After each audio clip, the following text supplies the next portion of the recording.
बिस्मिल्लाहिर्रहमानिर्रहीम। नबी पाक सल्लल्लाहु अलैहि वसल्लम और ऊँट का वाक़या। हजरत तमीम दारी रज़ियल्लाहु अन्हु फरमाते हैं कि हम एक बार हुजूर सल्लल्लाहु अलैहि वसल्लम की बारगाहे अक़दस में हाजिर थे कि एक ऊँट भागता हुआ आया और सल्लल्लाहु अलैहि वसल्लम के सरे अनवर के पास आकर खड़ा हो गया, जैसे कान में कोई बात कह रहा हो।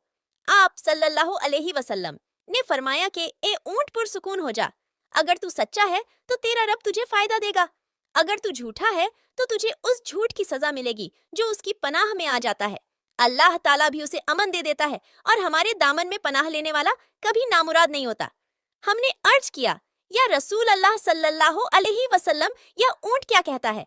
आप सल्लल्लाहु अलैहि वसल्लम ने फरमाया, ऊँट के मालिकों ने इसे जबह करके इसे खा लेने का इरादा कर लिया था, तो ये उनके पास से भाग आया है, तुम्हारे नबी सल्लल्लाहु अलैहि वसल्लम से मदद मांगी है।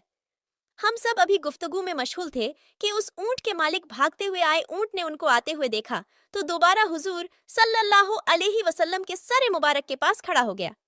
अब आप सल्लल्लाहु अलैहि वसल्लम के पीछे छुपने लगा।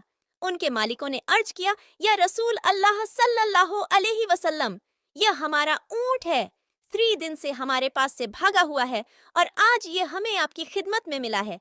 इस पर आप सल्लल्लाहु अलैहि वसल्लम ने फरमाया, यह मेरे सामने शिकायत कर रहा है कि ये तुम्हारे पास कई साल तक पला बढ़ा। जब मौसम में गर्मा आता तो तुम घास और चारे वाले इलाके में इस पर सवार होकर जाते, और जब मौसम में शर्मा आता तो तुम इसी पर बैठकर गर्म इलाकों की तरफ जाते। अब जबकि ये खस्ताहल की उम्र में पहुंच गया है तो तुम इसे ज़बह करके इसका गोश्त खा लेने का इरादा कर लिया है।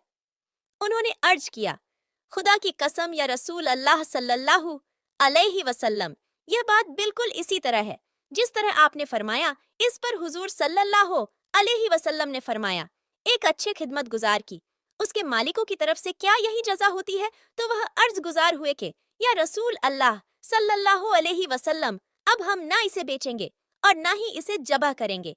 उसके बाद आप सल्लल्लाहु अलैहि वसल्लम ने उस ऊँट को कुछ दरहम में खरीद लिया और फरमाया कि ए ऊँट जा, तू अल्लाह ताला की रजा की खातिर तू आजाद है। उस ऊँट ने हुजूर सल्लल्लाहु अलैहि वसल्लम के सर ए मुबारक के पास अपना मुंह ले जाकर कोई आवाज दी तो आप सल्लल्लाहु अलैहि वसल्लम ने फरमाया, आमीन। उसने फिर दुआ की। आप सल्लल्लाहु अलैहि वसल्लम ने फिर फरमाया, आमीन। उसने जब चौथी मर्तबा दुआ की तो आप सल्लल्लाहु अलैहि वसल्लम आप दीदा हो गए, आंखों से आंसू बहने लगे। हमने अर्ज किया, रसूल अल्लाह सल्लल्लाहु अलैहि वसल्लम, यह ऊँट क्या कह रहा है? आप सल्लल्लाहु अलैहि वसल्लम ने फरमाया, इसने पहली दफा कहा, ए नबी मुकर्रम अल्लाह, आपको इस्लाम और कुरान की तरफ से बेहतरीन जजा आता। फरमाए, मैंने कहा आमीन। फिर उसने कहा, अल्लाह ताला कयामत के दिन आपकी उम्मत से इसी तरह खौफ को दूर फरमाए जिस तरह आपने मुझ पर दूर फरमाया है।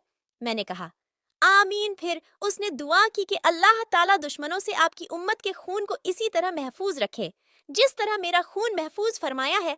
उसने फिर कहा कि अल्लाह ताला आपकी उम्मत के दरमियान जंग जुदा ना होने दे। यह सुनकर रोना आ गया, क्योंकि यही दुआएं मैंने भी अल्लाह ताला से मांगी थी। पहली 3 तो कबूल फरमा ली, लेकिन आखिरी दुआ से मना फरमा दिया।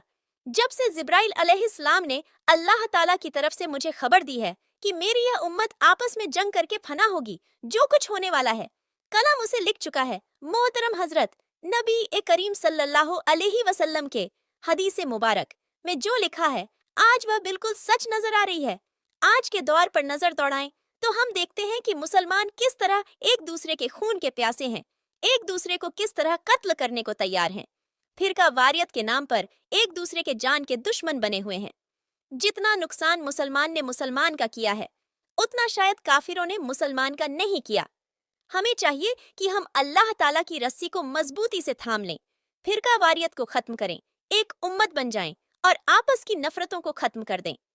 मुसलमान मुसलमान का भाई है, आपस में प्यार और मोहब्बत से रहें। अल्लाह ताला हम सबको समझने और नेक बनने की तौफीक अता फरमाए। आमीन।